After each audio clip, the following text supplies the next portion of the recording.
That's one thing that especially new business owners, I think, lose sight of, is how important it is to make sure when you're going to ship your product or you're going to sell your product and give somebody 30 days even to pay you, how do you know if you're going to get paid back or not? Because that's worse than a sale. Because now you've done all your labor and your time and your effort and your product, and now you don't get paid. What advice do you have for somebody that's looking to kind of get into the sales role to If you can be competitive and passionate about selling, it really doesn't matter what you sell. Now, you got to believe in it. I mean, I couldn't go out there and sell, penny stocks that I know people are going to lose money on. I just couldn't do that. But if it's something that I can end up believing in, so you need to find something that you can believe in.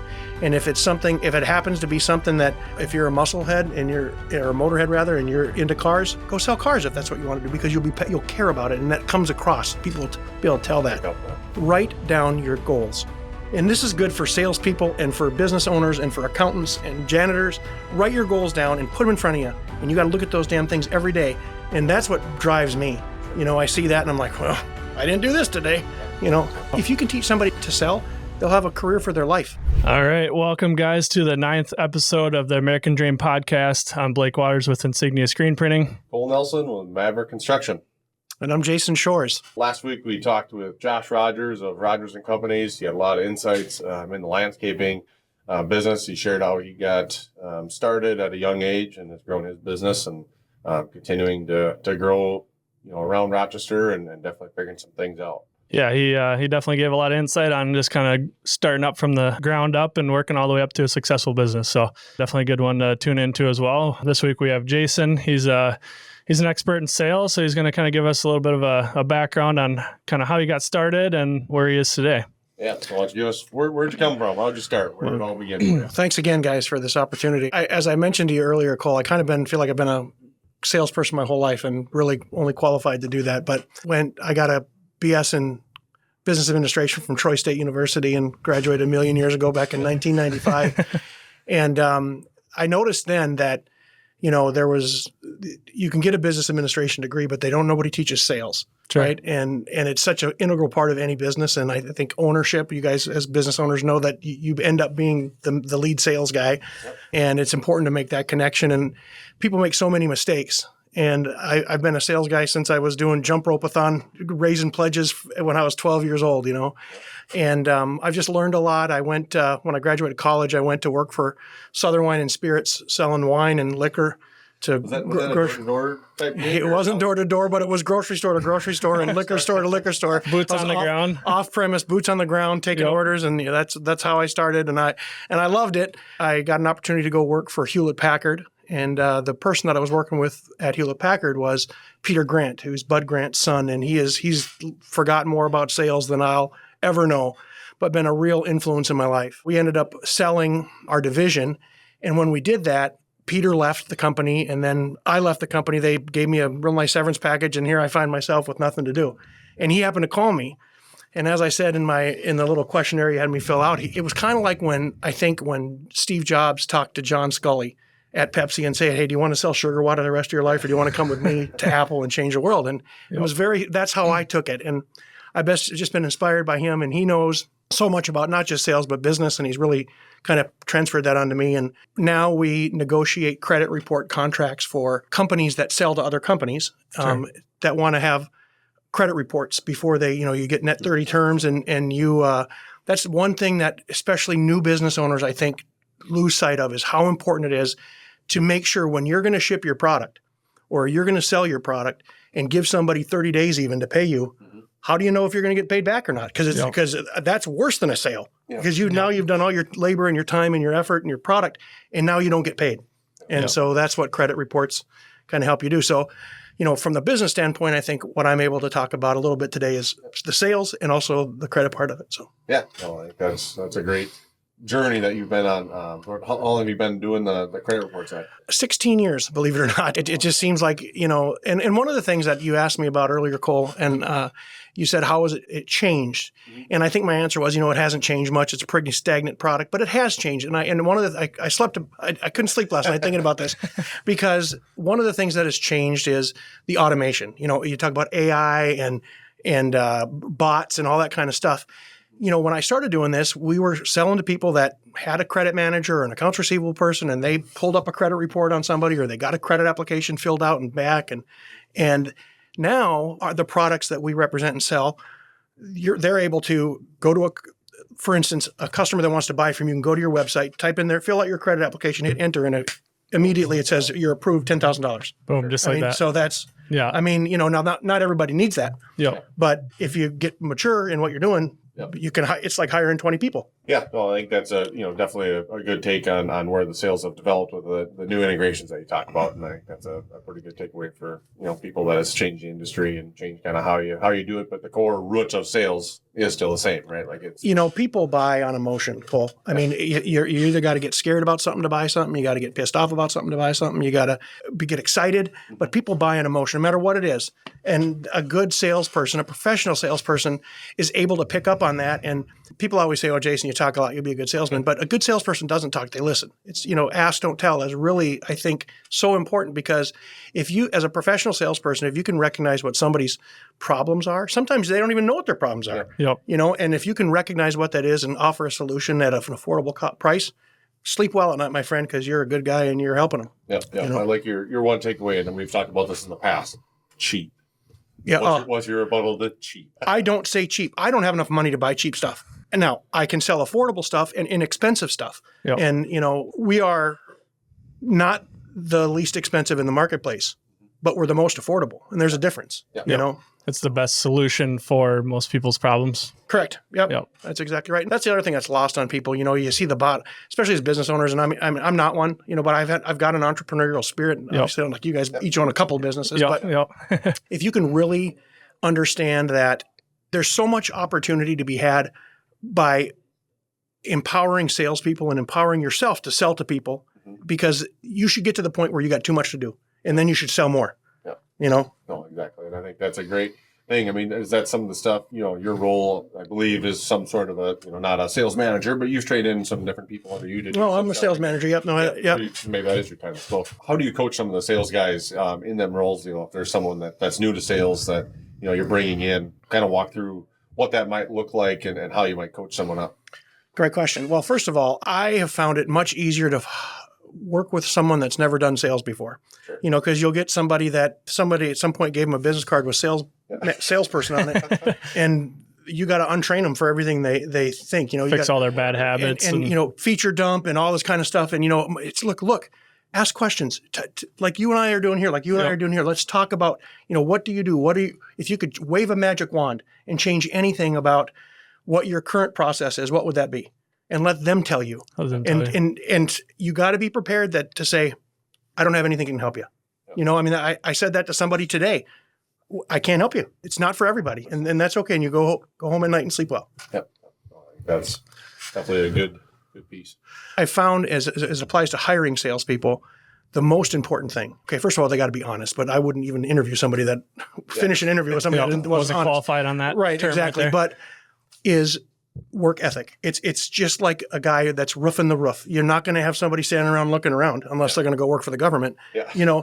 You have got to work and you got to put the time in. Part of that is being a type A personality with a competitive spirit, because I want to win. First place is the second loser. And that's how Jerry Rice used to get up in the morning because he knew Chris Carter was working out. And he said, I'm going to get up 20 minutes before Chris Carter because he's the other best wide receiver in the league. Yeah. How do you try to instill that in people? I mean, obviously, everyone here, we kind of have that win, you have to be better than you are. Everybody, than you were yesterday, or you're getting up early and doing everything else because your competition is. How do you get that out of people? Cole, first of all, unfortunately, most of that I think is inherent. You know how your dad was. I assume your parents are the same way. You got it from somewhere. My mom worked for Apple Computers as a salesperson. My dad was a banker. Both of them worked very hard. I'm very thankful for that. But part of that too is you just have to incent people. Like, for instance, our compensation plan is heavily laden for incentive, right? So, people won't come to work. If someone's says they're a good salesperson, and you say, I can pay you a $40,000 a year base, and you'll make 5% commission, and with the ability to make $70,000, or I'll pay you no base or $10,000 base with the ability to make $200,000. You want to hire the person that wants that because they know that they're going to be successful and go. There's no safety net at that $40,000, so they have to go out and make sales. That's exactly right. That's 100% right, Blake. Have you seen a lot of different companies that juggle that? And not only that, here's an example. When I started working for Hewlett Packard, it actually was a company called ColorSpan that Hewlett Packard purchased. So I worked there for 8 or 9 years in the same role. But when I first started there, it was ColorSpan. HP wasn't around yet. And the salespeople had it was like a $90,000 base that they were given. And then they were a small percentage of selling a printer these, large format printers, $500,000 sometimes. Yep, easy. Yep. Well, when I started, they happened to just change the comp program. And so we had like a $40,000 base, but then you could make a huge 25% of the gross margin of these printers. Yeah, and sky's the limit then. And these guys that have been around there, not good salespeople, oh my God, they're cutting our pay. And I'm not going to tell you what I made, but I made more money that first year than I ever made in my life because I'm like, you mean the more I sell? And they don't, and you should never mess with the salespersons. If somebody starts making too much money, there's not too much money because if you're doing the right thing as a business owner and have your numbers laid out the right way, then that should only benefit both of you. Because if you're able to go out and have no ceiling on how much you can sell and get cut off or whatever it be. And there are several. I don't know your guys' business, but there's several times where your top sales guy should be making as much money as you or more. Yeah, because it's not easy to do. Peter always says this: it's not hard; it's just hard to do. Sure. Yeah. I like that. Yeah. What maybe got you started? You kind of talked about your mom was in sales. Was there anything else that kind of drove you to get into sales? So to me, it's just always been the competitive spirit. As I mentioned before we started recording, I played football in high school and college, and I want to win. It's just, we had game night over at our house Saturday and got pretty heated. Kathy and my wife sitting over there. We can't be on the same team because I'm just really competitive, but I want to win. And so I think that's part of sales. It's like, and it's not me against the guy I'm selling to or the gal I'm selling to. It's me against the competitor. Yeah. I know he's in there trying to sell his inferior product at a higher price or at a lower price. I'm going to win, So that's really, I think, where it came from. Sure. Yeah, I think that's having that competitive spirit is a big piece that, sometimes people just don't have it. They see the dollar signs and they want the money out of the sales gig or whatever, but they don't have that actual bet on myself and are able to take that risk of not going after that, flashy, $120,000 salary, 6-figure, whatever, with low commissions. It's kind of that safety net. So. Well, and one thing that's always bothered me, Cole, it's funny you say that. I never really brought this up, but it's always bothered me when people, and not so much now, but when I was younger, right out of college, how much are you making per hour? Well, what do you mean, how much do I make per hour? What are my sky's my limit? How much can I make if I start this business or if I sell this huge contract? How much can I make? That's per hour. I mean, I want to work an hour a week and make $1 million. How about that? That's pretty great. What's one misconception, I guess, they say that people have in the industry, or what's misconception about a sales position that you see, or people coming in, maybe they have a different expectation that you're interviewing? Well, that's a good question. I think, first of all, salespeople get pigeonholed into, shysters and, Wolf of Wall Street kind of boiler room guys that are out there, and there's a lot of those people, but I'm a God-fearing man. There's a lot of great salespeople out there that will help you, create, will help you build your business. And that's a misconception that, good salespeople are honest. Sure. And you have to be honest. But to answer your other question about hiring a new person, I think the biggest misconception is that people need to learn everything they need to know about the product and the person they're selling to. I'm telling you right now, I have sold $1 million contract to companies that I don't even really know what they do. Sure. I mean, I know what they do. I mean, I don't need to know what their widget does. I need to know that they're selling their widget for this amount and they have bad debt that is building up, and that's what I need to know. And so you got to be able to compartmentalize that, I think. Sure.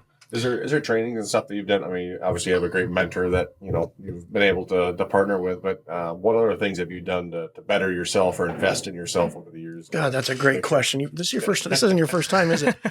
I think that it's amazing how many professional salespeople don't invest in themselves. And it can be watching a podcast, which I do. I watch, I don't know if you've ever heard of the American Dream podcast. I watched that. Pretty good one. It's a pretty good one. But reading books, there's 2 books that have changed my life, literally. One of them is, and I'm going to get this right, Unlimited Selling Power I believe is what it's called, by Neil Rackham. Great book if you want to learn that. It's about spin selling. The other one is High Probability Selling, Jack Worth. It's spelled Jacques, but it's pronounced Jack Worth. An amazing book. It literally deals with things like, hey, Blake, I work for X company and I manufacture this and it can do this. Is that something you'd like to learn more about or not? Yeah. And ask that question. And you say or not. Yeah. And if it's or not, have a great day, man. Thanks. Just boom, boom, boom. Yeah. Deals with, let people tell you that they don't want to buy. Find the ones that want to buy. Don't find the ones that want to buy from you. Find the ones that don't want to buy. Get rid of them. And then you're left with the ones that want to buy. Fruit. Yep. I think investing, that's the biggest thing that I've definitely learned over the past years, just investing yourself. Go find, go network with other professionals, go, read books, a lot of those things. And I think that's a huge part that people don't do. It's kind of like a mechanic having the tools in their toolbox, same type of thing. They buy their tools to make them more efficient at their job or better at their job. Sales guys don't have a toolbox, but they do. They just don't know about it. Not a visible That's thing. Exactly right. Touch, feel. Nope, that's right. That the first book you kind of mentioned was about spin selling. Spin selling, Neil Rackham. What is that exactly? So it's kind of like, let's say I sell sweaters. Sure. Yep. Okay. Or like I got 5 sweaters. I don't need a sweater. I'm like, really? Well, what about this? Oh, a little issue. Yeah. Oh. Look. Oh. All of a sudden, all of a sudden you need a new sweater. You need a sweater. It's picking up on what you're, just asking questions, finding out if there's a problem. Like I mentioned before, sometimes business owners don't know what the problem is. Sure. And not that you're creating a problem. It's kind of like, have you ever seen or do you familiar with The Music Man? There's Trouble in River City. He creates this problem. Like if you don't have a band, all the kids in your school are going to be playing pool and they're going to be hanging out, drinking and smoking. And so you got to have a band. So what does he do? He sells instruments, So, I mean, that's kind of shisty a little bit, but that's a good example. Spin selling is finding out if you say the only thing I don't like about my competitor is that their boxes are blue. That's the only thing that matters. Yep. And then you spin on that. Well, we have red boxes. We would never do blue boxes. So they're crazy. Yeah, that's exactly. I mean, but there's so many different things that people, like WinBat, if you're familiar with that, want, need, budget, authority, and timing. And so those are, if you can answer those 5 questions, you will sell someone something every time if they say yes to them. So do they want to talk to you? Need, do they need what you have? Budget, can they afford it? Authority, are they the ones that can say, yes, I want to buy that, or no, my company does it? And timing, when are you going to buy something?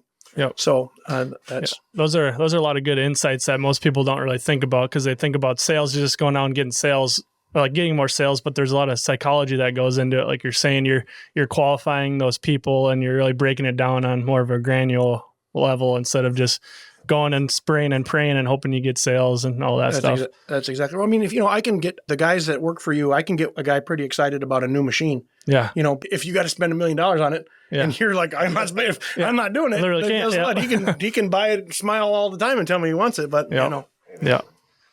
So you're well versed on that. How have you done it yourself to kind of continue to make yourself better? I mean, there's a lot of, do you recite some of this stuff, or has there been a time where like you just got smoked on a call and you're just like, I am never going to sound that terrible again? Well, I will tell you, as a God-fearing man, many times hang up the phone and say words that I can't repeat on your podcast because there's 50 things you got to do on every sales call, and a sales call isn't that time on the phone or walking into the office. It's the process. There's 50 things that you need to do to bring something to fruition, and you only got to screw up one of them. And if you do, you can't go back. Yep. So certainly there's times that happens. To me, you say, what do I do on a daily basis? And I talked to you a little bit about this, but one of your other podcasts, you guys asked some questions, and I write down your goals. And this is good for salespeople and for business owners and for accountants and janitors. Write your goals down and put them in front of you. And you got to look at those damn things every day. And that's what drives me. Sure. I see that and I'm like, well, I didn't do this today, so. Yep. Yeah. Keeps you disciplined and keeps your boots on the ground and just trucking along. That's exactly right. Yep. It keeps your mind right. I think that's a big thing. It's easy to get discouraged. You screw up a thing and you can just come up with excuses as to why, that didn't sell or whatever. You didn't make that sale, but. Especially when you get to be my age, you start forgetting stuff. You guys are young. It's just important to kind of self-reflect. I mean, you're a big competitor in that sense where you want to take it yourself and you take accountability for not making that sell. And by golly, the next time you get on the phone with someone, you're going to make it happen. And as it applies to, training and hiring and training salespeople, it's true for you guys as business owners. Don't be unwilling to do something you're not going to ask other people to do. That's phone and call right next to them. That's exactly right. Yep. What do you think has been your most successful like sales tactic to go out and like maybe generate new business for and Talking that, about 30 years of doing this. yeah, and it But probably depends on the industry you're in. it does, obviously, yeah. But I mean, so here's an example that just came to mind when you asked that question. When I was working for Southern Wine and Spirits, which is the liquor distributor, and I was in Florida. I was a huge Florida State fan. I mean, Sure. I almost went to Florida State before I went to Troy, but it turns out I wasn't good enough to play there, or at least get a full scholarship. Only a partial one. I got a full scholarship to Troy. Anyway, we one of the accounts that I called on, the guy was a huge Florida Gators fan, and I don't know if you know how that works in Minnesota, but in Florida State is like Alabama, Auburn, crazy. sure, You know? yep, And every day I got the newspaper were things that they would used to print, Cole, and you could look at them. But anyway, I would see how the Gators did in every sport. Yep. So when I went in to call on them, I knew, and I could just bring it up, Yeah. And that place went from buying our competitors' wine to it looked like our warehouse, after a couple of years. And so that was one. I mean, just something stupid like that, but it made a difference. You're making it so they buy from someone they like and being relatable and whatnot. People like spending money with people they enjoy or like in general instead of just going out and spending it with whoever. Our competitors had good wine that sold for the same profit margin. Yeah. How do you be different? And that's a good insight to just put yourself out there and make a connection that probably wasn't there unless you did that. So yeah, that's awesome. What advice do you have for somebody that's looking to kind of get into the sales role, to like what direction they should go for, what they should look for, maybe some do's and don'ts for starting out? I think that question is something that you should ask no matter what you go to do. And you should find something that you're passionate about, because if you do that, you'll never work a day in your life. Sure. Right. And so if you can be competitive and passionate about selling, it really doesn't matter what you sell. Now, you got to believe in it. I mean, I couldn't go out there and sell, penny stocks that I know people are going to lose money on. I just couldn't do that. But if it's something that I can end up believing in, so you need to find something that you can believe in. And if it happens to be something that, if you're a musclehead or a motorhead rather, and you're into cars, go sell cars if that's what you want to do, because you'll care about it. And that comes across. People will be able to tell that. Yeah. Yep. That makes sense. Yeah, I definitely think that's great for people, especially, when they see the dollar sign. It's a lot easier for that. You don't get as passionate about it. You're not going to work hard at it. You're just going to expect that paycheck. And it's like your dad in mini donuts. He's passionate about it. He sells it. Sells a lot of mini donuts. He loves those things. That's for sure. Mm-hmm. What else, I guess, would you say for sales? What are some things that people can do? We talked about reading books, or what other tactics would you suggest? There's obviously not a lot of like sales colleges that you can go to, right? And it's kind of a hidden gem or secret, really. And don't I wish there was? It's kind of silly that there isn't, really. Well, and frankly, there's a business idea for you out there if you want to start a tech school for sales. Yeah. Because I mean, if you can teach somebody to sell, they'll have a career for their life. Yeah. But I really think it depends on how people's minds are different. So it takes a certain type of person to be able to sell. But sometimes, just maybe self-awareness and tracking what you're doing. I mean, we've had people where, hey, look, you got to stay focused. You got to get on the phone if you want to make some money. You got to be in front of people. So if you need to track how many calls you're making, how many times you're going on a sales call, if you need to track that, then track it. Sure. And I think that's one way you can do it. Okay. Is that where you usually see people fail? I mean, I'm sure you've had brought salespeople on that haven't. Your business is very aggressive in the sense like you got to bet on yourself. Like you have to stay disciplined. You have to make your calls and all that stuff. Where do you usually see people fall off? There's two reasons people fail in the particular thing I do. And I actually think it's kind of true for every time I've done it, but is number one, work ethic. If you're not going to be able to work, if you're not going to work, you're not going to be successful. I mean, it's just like making t-shirts or building houses. You're not going to be successful if you don't work. Number two, if you can't keep up with technology, if you can't, like, I don't know if you were a CRM as a customer resource manager, NetSuite or Salesforce or whatever, if you can't navigate those and help those play in your day, you will not be successful. Those are the two things that you got to work. You got to do that. Speaking on CRMs, do you guys use one in particular? I've used them all. And if I had to rank them in my favorite, I would say, and I don't, maybe somebody will give you an advertisement. NetSuite's the best I've ever used. NetSuite. Second is Sugar. You probably never heard of that one, but it's a good one and it's inexpensive. Sure. Salesforce is fine. It just is a little cumbersome for me. So I shouldn't say I've used them all, but those are the three biggest ones. And I've used all of them. You see it changing the industry more, obviously, with AI. I'm sure there's some of those touch points that help a little bit, but do you see it changing it that much? So much. I mean, and then again, that's why I kind of lost a little sleep last night, because I told you that it's a mature product and the core of it's the same. But there's so much integration now with companies like Bectran. I don't know if you know what Bectran is, or High Radius or Nuvo. What they do is they integrate all these different business systems, your accounts receivable and your credit and receiving, and it integrates it so that one person can go here and hit this, and they see a credit report, they see where it shipped, they see where it came back from, they see, and that is something that didn't exist when I graduated college, certainly, and it really in the last, I would say, even 10 years, 5 years has just done so much more. Yeah. Change how you sell and everything. Inventory management, all that stuff. Yeah. Have some of those integrations like made it easier for you to sell when you have those kind of features to be able to offer to?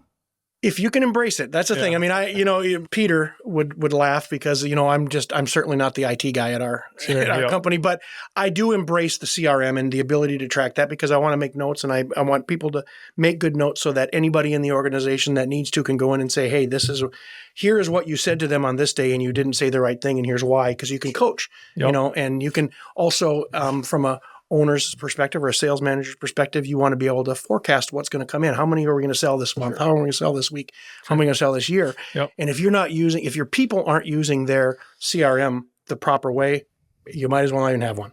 Yeah, definitely. There's a lot of information that you got to put in there correctly, or else the data that's spit out isn't great. There's one thing that I've been kind of following, and it's more in-home sales, more for us, but they actually, they do a full recording of that in-home sale. There's a lot, you got to make the homeowner aware of it and all that kind of stuff. Sure. Just watching that stuff is so cool because you can coach on being in the home, what they said, what they missed. AI integrates with all of it so that you can search, the key words that they should be bringing up, whether they, offer financing and all that. So that's one piece that I've definitely seen that is just absolutely huge, and being able to coach, there's ride along and stuff that you can do, but it takes a sales manager or owner so much time to do that. You got to be with the person all day long, and you just don't get as much out of it. Our people have the ability to record themselves, and we listen to them. We used to have Tape Club where you kind of go in and listen to 3 calls and, and critique. And it's not just me, it's, the whole team would get through and do that. And even from we have a company in Iowa that we hire for lead generation, and they literally go out and, we've done a lot of research on fishing where the fish are. We know what pond we got to fish in. This industry buys a lot of credit reports that are in our niche. So they have these people that they pay hourly, and they're good people, and they go out and make phone calls and say, hey, do you use credit reports? And would you like to learn? That's if they can answer those 2 questions, and then we get those leads that aren't cold calls anymore. Those are warm leads, and go after them. So. Do you think that's really helped like expedite the sales process, having like warm leads coming in versus the salesperson trying to go out and nurture and find those leads? I can't even express what it's done. So, and there are a lot of, you asked about some advice. Some advice I would give to business owners is research lead generation companies that can, you can give them the criteria. And there's companies like Hoover's and Info USA that you can go buy, names from, and they're relatively inexpensive, couple pennies a piece. But you can go to these companies that are essentially boiler rooms, and they call and they'll find people that are using that, that maybe are in an area that had hail damage or whatever, or people that buy T-shirts for corporate events or whatever it could be. And they'll call those people and just be upfront. Hey, would you like to learn more? And if they say no, then, and you might, but here's the thing. Our people got to make 50 calls to get one person to buy. Yeah. That's 50 calls and if they make 50, they find one too, but then the sales guy gets that one. Yeah. So then you make 50 good calls instead of 2,000 bad calls to get the same amount of leads. Correct. Now, as a salesperson, we kind of have a mixed thing because we have this company that we hire, but then, we want our people to, if they have some downtime, to not play Tetris. Yeah. That's a video game, an old video game. Yeah. to actually get on the phone and make some of their own calls. Yep. And we incent them, because you get paid more if you land a deal you found. But to your point, it's just so much more productive and I would absolutely recommend that. Yeah. Well, I think some of those big takeaways, a couple are, fishing in a pond that has the fish, right? Mm-hmm. You're going after, and then, being okay with someone saying no. Yeah. I feel like so many people get stuck on, I got to sell to everybody. And, if it's not the right fit, it's not the right fit. And at the end of the day, just appreciate that. Check them off the list, whatever it is, and move on. A lot of people try to sell that kind of stuff to kind of up a dead wall, and it just doesn't work. So. If I can piggyback on something I said earlier about, when people aren't successful, that's another way is if they're unwilling to let people go. Sure. You know, you get passionate about something, and you know that we've got the best credit reports in the industry, or you got the best T-shirts, or you got the best roofs in the industry. Whatever. But some people are just dumb. Yeah. You know, the wind bat. Some people don't want it. They don't Yeah. need it. They can't afford it. You know, it's not the right time. Whatever. Yeah. Not the right You fit. got to move on. And if you spend time making friends, you're not going to make any money. Sure. So Yeah. That's what we're trying to do at the end of the day. that's right. Yeah, that's definitely a good takeaway. We're kind of getting to the end of the episode here. I guess if there's one piece of advice you could leave, not even just on sales, just in life and business, is there one thing that sticks out, or you've heard in one of the books or from one of your mentors over the years? We're humans and we all lie. Always try to be honest. Try. I mean, you know, and I think if you look somebody in the eye when you're talking to them and you mean what you say and you do your best to follow through on that, you're going to be successful in business, but in life. Sure. And that would be it. No, I think that's great. Well, Yeah, we appreciate having you on here, Jason. We've been Thanks, knowing Phil. each other for a long time. Yeah. and It's nice to meet you, Blake. I really appreciate this opportunity. Thank Yeah, you of so course. much. Wish you both the best in not just your business, but in your podcast here. Yeah. I really want appreciate you to that. Go out and write that book too. that you're Yeah. Yeah. talking about. All right. So Yeah. we'll do that. We had some great experience in the past, and you might not be the greatest football player ever, but that's all right. Well, I think I might have been. So thanks everyone for tuning in. Appreciate Jason coming out here. Had some definitely good takeaways on sales and his experiences over the years. Doing a lot of different things, from a lot of B2B sales. Thanks for everyone for tuning in. And remember, today's a good day for a good day. Thanks.